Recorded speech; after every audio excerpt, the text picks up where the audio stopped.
The detention cell on the Zephyrian battleship, Void's Edge, hummed with the low thrum of engines that had been running for 3 standard cycles without rest. Commander Vextal stood before the reinforced plasma barrier, his forearms crossed behind his back as he studied the creature inside.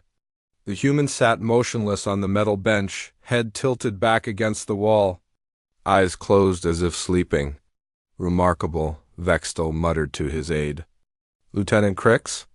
3 cycles of enhanced interrogation, and it still refuses to break."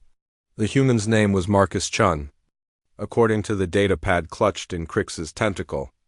A sergeant in the Terran Defense Corps, captured during the raid on Mining Station Epsilon 7. Nothing special about him on paper.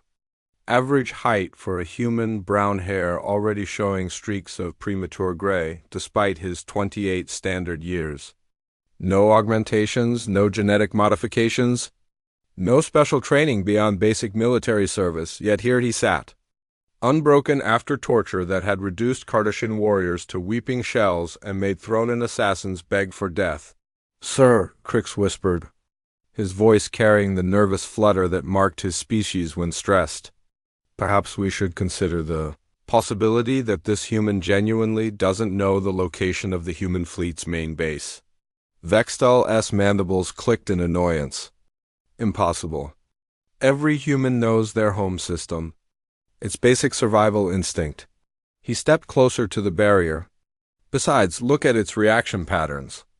There's intelligence there, calculation, it's withholding information deliberately." Inside the cell, Marcus opened one eye and looked directly at Vextal. The commander felt an unexpected chill run down his exoskeleton. Human eyes were unsettling enough under normal circumstances, but this one's gaze held something that made Vextal's combat-hardened nerves twitch. Not fear, not even hatred. Just a cold, measuring assessment that suggested the human was cataloging every detail of his captors. "Bring in the neural probe," Vextal ordered.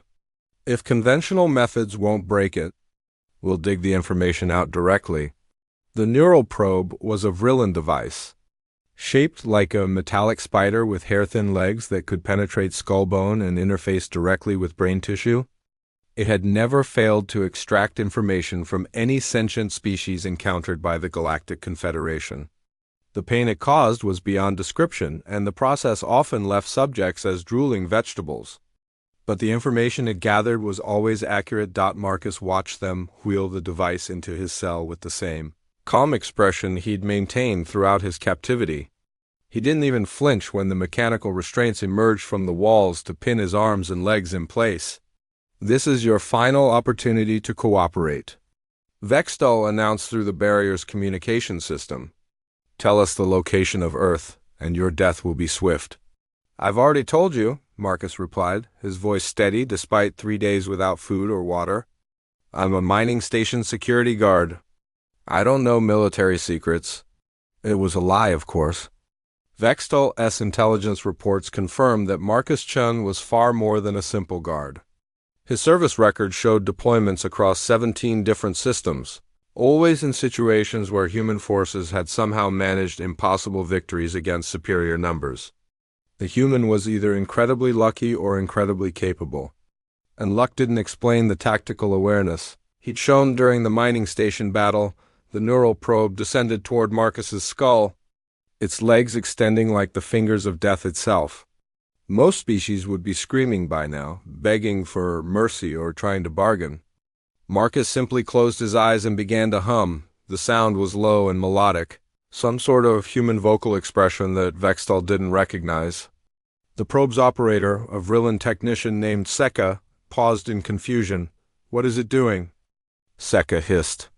"Ignore the noise," Vextal snapped. "Proceed with the extraction."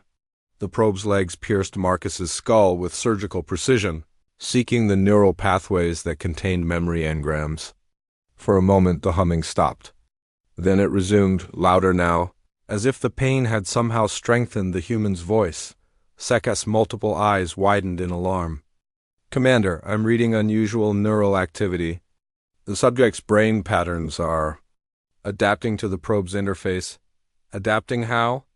"It's learning our extraction protocols and creating false memory pathways in real time." I've never seen anything like this level of mental compartmentalization. The humming shifted to something that sounded almost like laughter. Marcus opened his eyes, looking directly at the Vrillin technician. When he spoke, his voice was perfectly calm despite the metal legs embedded in his brain. Your mistake was assuming human minds work like everyone else's. We're not built for comfort or easy living. We're built to endure. The neural probe began to spark. Seika's hands flew over his control panel in growing panic. Commander, the device is overloading. The human's neural patterns are feeding back into our systems. Shut it down, Vextal ordered. I'm trying, but the feedback loop is too strong. It's like the human's mind is attacking the probe. The sparking intensified, and suddenly the entire probe assembly exploded in a shower of metal and circuitry. Marcus slumped forward in his restraints, blood trickling from the wounds in his scalp, but still conscious. Still aware. Still humming that same impossible tune, Vextal stared in shock. In 300 cycles of military service, he had never seen anyone survive direct neural probe contact, let alone destroy the device through sheer force of will. Medic, he barked into his communicator.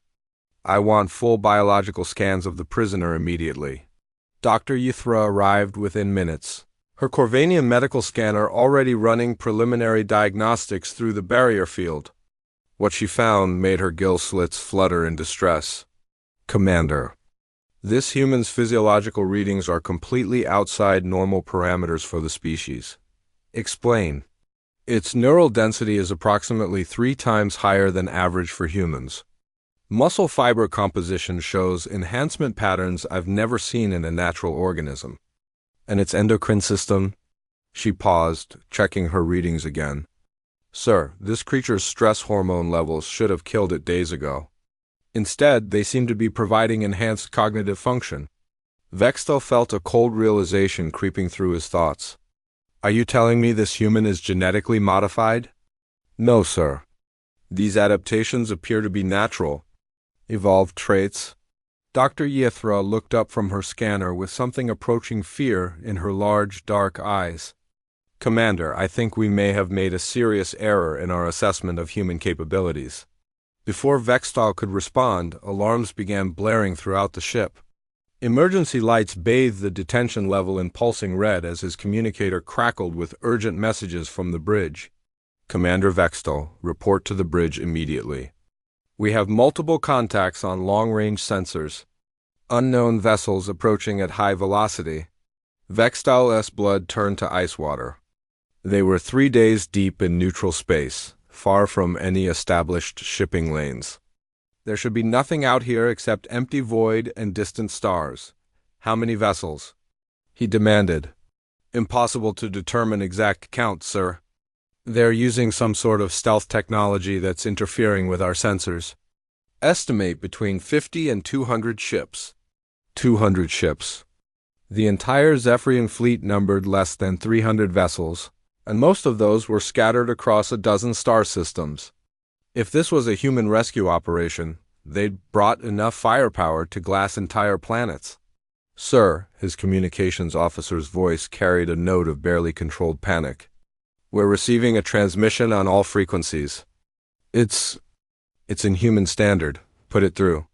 The voice that filled the detention level was calm, measured, and absolutely terrifying in its controlled fury.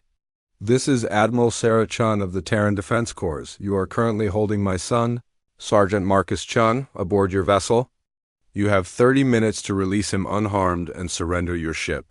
Failure to comply will result in the complete destruction of your fleet. Vextal felt his legs give out slightly. Chun, the prisoner's family name was Chun. And now an entire human battle fleet was demanding his release.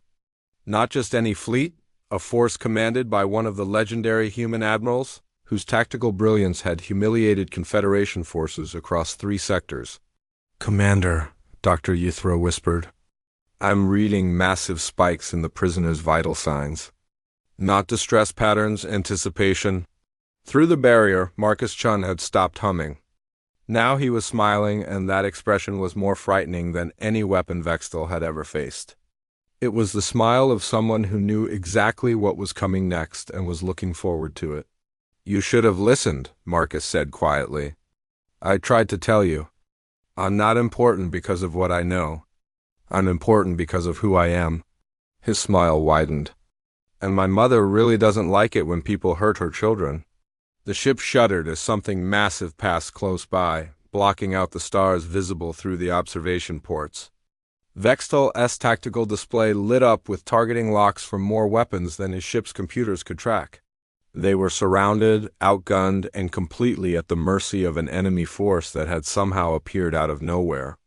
Sir, his communications officer called out, the human admiral is requesting a response.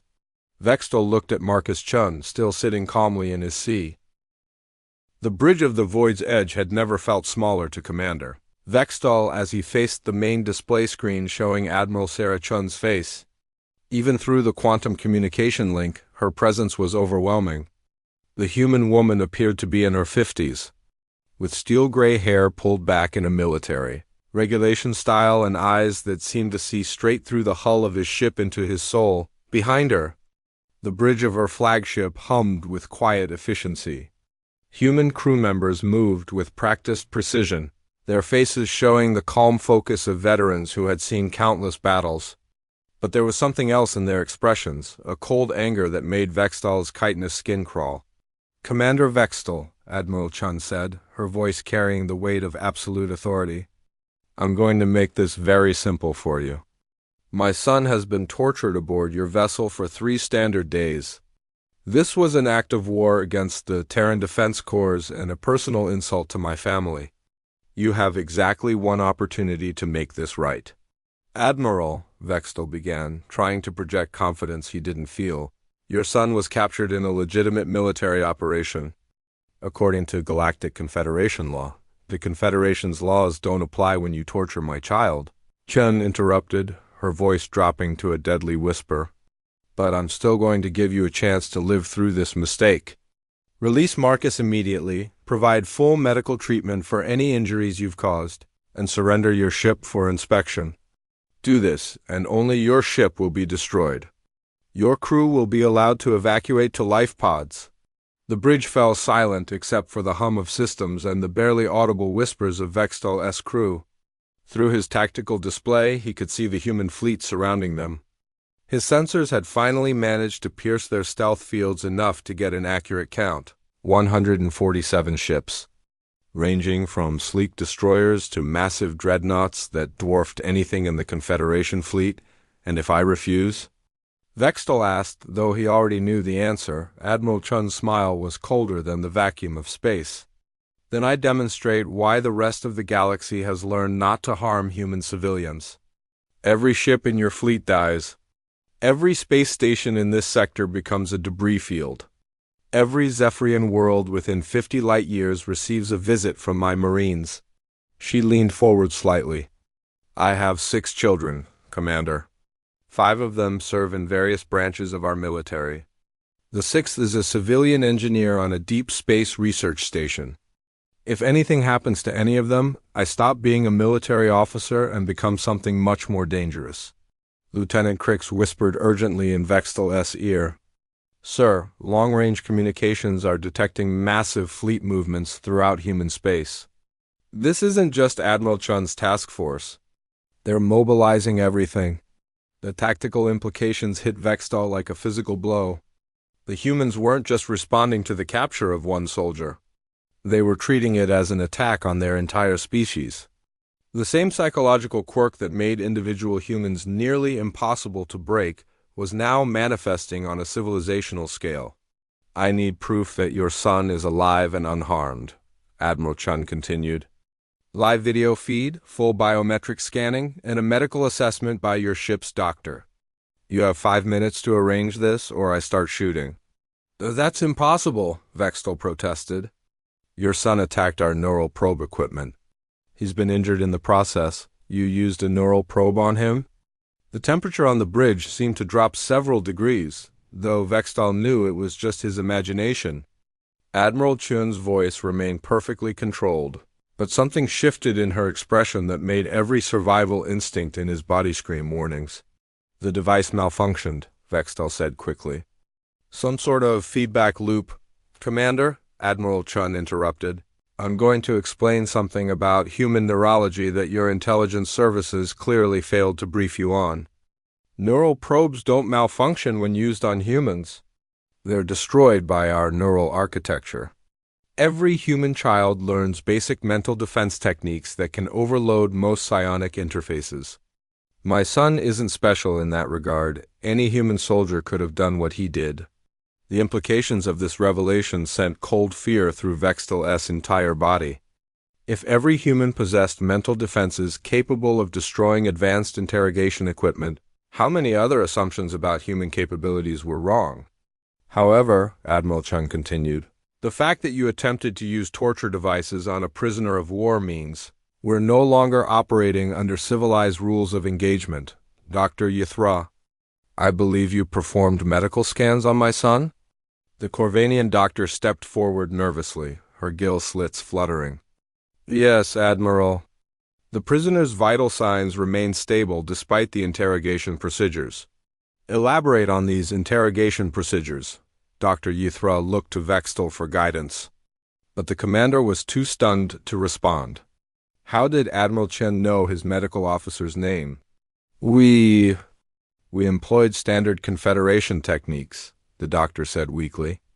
Pain amplification, sensory deprivation, chemical stress inducers, chemical torture, Admiral Chun said flatly.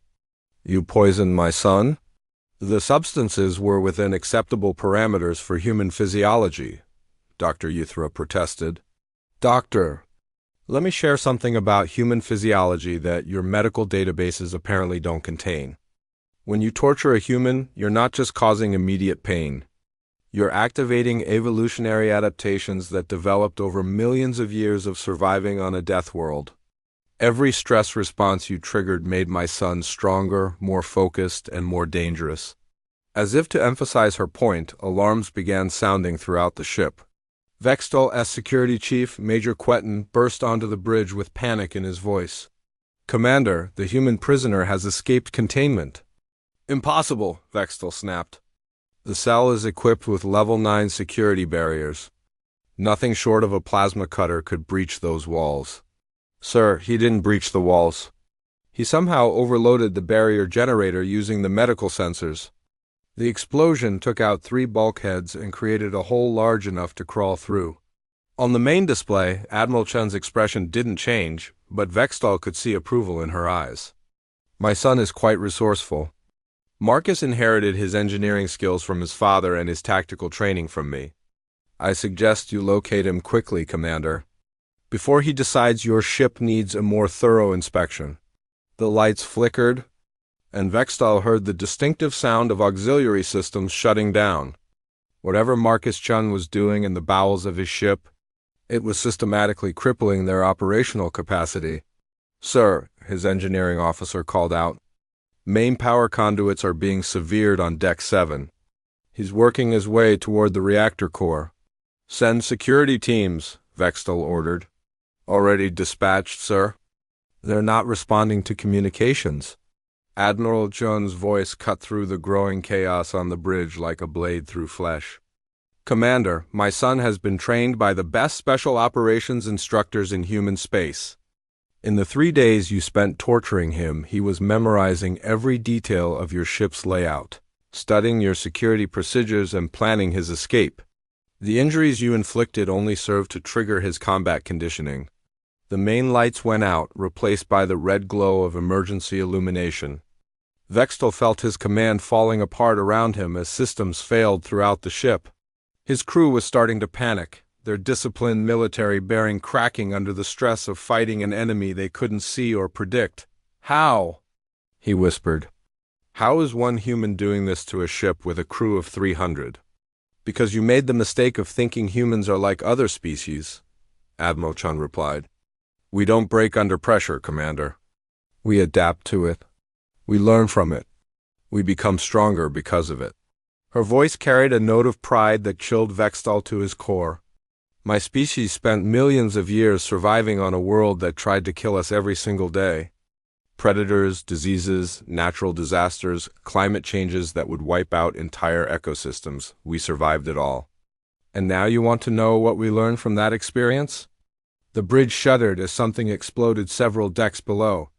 Vextol's tactical display showed more system failures cascading through his ship. We learned that there's no such thing as an impossible situation, Admiral Chun continued. We learned that any enemy can be defeated if you're willing to pay the price. And most importantly, we learned that when someone hurts one of us, the appropriate response is to hurt them back 10 times harder. Sir, Crix whispered, I'm detecting movement in the main corridor. He's heading for the bridge. Vextol felt his command chair's armrests crack under his grip. Everything was falling apart. His ship was being destroyed from within by a single human who had been tortured for 3 days. His fleet was surrounded by an overwhelming enemy force. And now he was about to face a creature whose species had apparently been designed by evolution itself to be the perfect predator. Admiral, he said desperately, I'm prepared to surrender. Name your terms. Too late for that, Commander. My son is having too much fun. Admiral Chun's smile returned, and this time it held genuine warmth, the kind of expression a parent might show when watching their child succeed at a difficult task. Marcus always was good at problem. The bridge of the Void's Edge had become a tomb of silent terror. Marcus Chain stood in the center of the command deck like a predator surveying prey, his improvised weapons held with casual competence. The Confederation crew pressed themselves against their stations, afraid to move or even breathe too loudly. Blood from his scalp wounds had dried into dark streaks across his face, giving him an appearance that would haunt their nightmares for years to come. Commander Vextol tried to project authority, but his voice cracked when he spoke. Your mother said you wanted to discuss terms, did she?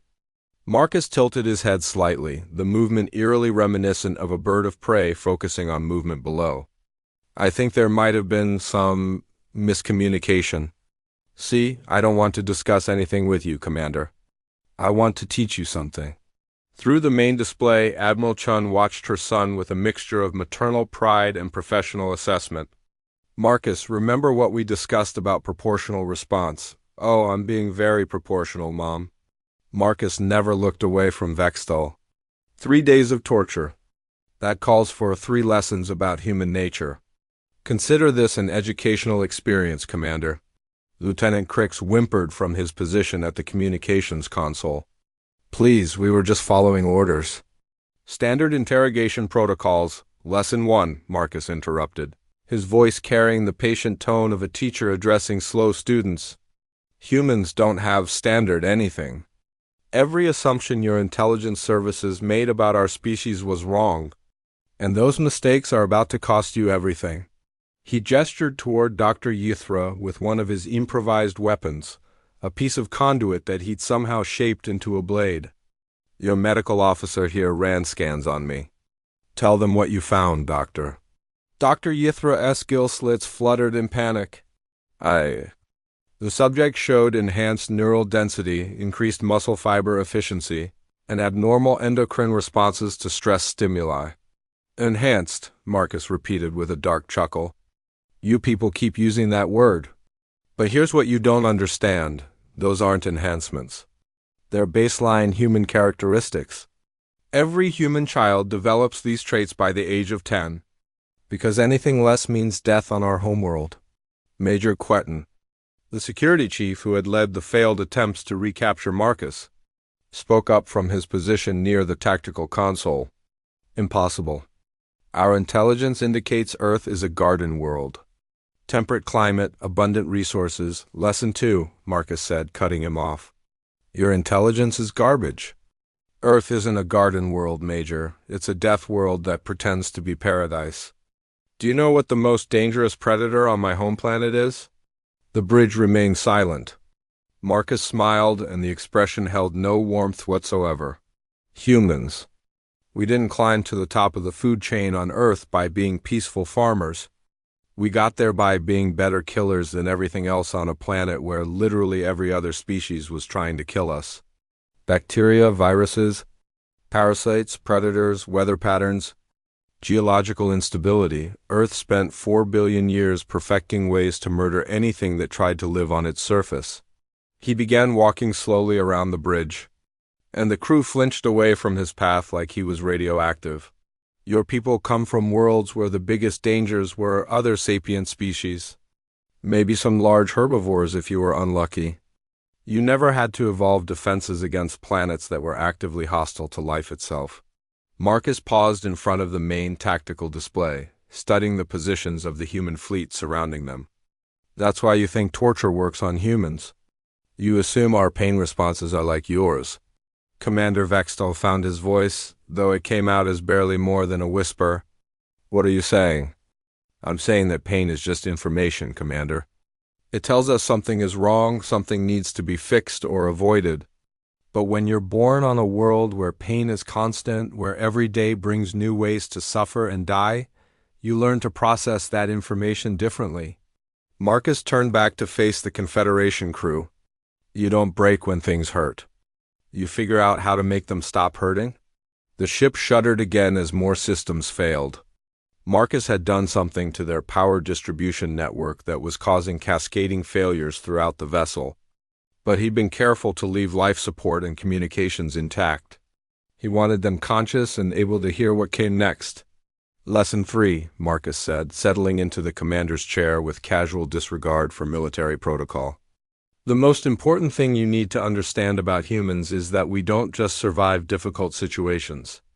We remember them. We learn from them. And we make sure they never happen again. Admiral Chung's image on the main screen nodded approvingly. Marcus is being very patient with your education, Commander Vextal. More patient than I would be in his situation. Mom, Marcus said with fond exasperation, you always said I should be a teacher. I also said you should consider your audience. These people tortured my baby boy for 3 days. I'm not feeling particularly educational right now. The casual affection between mother and son, displayed against the backdrop of military precision and overwhelming force, was somehow more terrifying than any threat could have been. It showed the human capacity for compartmentalization, the ability to maintain personal relationships, while efficiently destroying enemies. Commander, Marcus said, let me tell you what's going to happen next. My mother's fleet is going to escort your ship back to Confederation space. You're going to be released to deliver a message to your superiors. The message is very simple. Humans are off limits. That's it. Vextal asked, hardly daring to believe they might survive this encounter. That's it, Marcus confirmed. But here's the part you need to understand, and this is the most important lesson of all. This isn't mercy. This is a demonstration. The main display shifted to show the tactical situation from outside the ship. The human fleet had moved into perfect formation, their weapons locked onto every Confederation vessel in the system. But they weren't firing. They were waiting. Every ship in your fleet is going to survive today, Marcus continued. Every crew member will live to see their families again. You'll all go home with a story about the day you learned not to hurt humans. He stood up from the command chair and walked over to stand directly in front of Vextal. The commander was taller and significantly more massive than the human, but he felt like a child facing an adult. But if any of you ever harm another human civilian, soldier or child, my mother won't send a rescue fleet next time. She send an extermination fleet. And I promise you, Commander, that's a lesson you really don't want to learn. Sir, the communications officer called out shakily, we're receiving new transmissions. Multiple Confederation fleets are requesting emergency assistance. The humans have. They've surrounded every major military installation in our territory. Admiral Chung's voice filled the bridge with deadly calm. Confederation Command made a mistake when they authorized the torture of my son. They assumed humans would respond like every other species, with protests, diplomatic pressure, maybe some limited military action. Instead, they triggered our species' primary evolutionary adaptation, which is? Vextal asked, though he was beginning to understand. Overwhelming retaliation, Marcus answered. When something tries to kill humans, we don't just kill it back. We kill everything like it, everything that helped it, and everything that might try the same thing in the future. It's called total war, Commander, and humans invented the concept. The tactical display updated to show the full scope of human military deployment.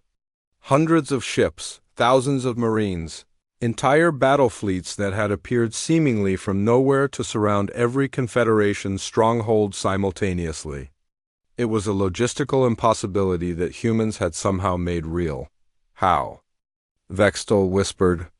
How did you mobilize this much force so quickly?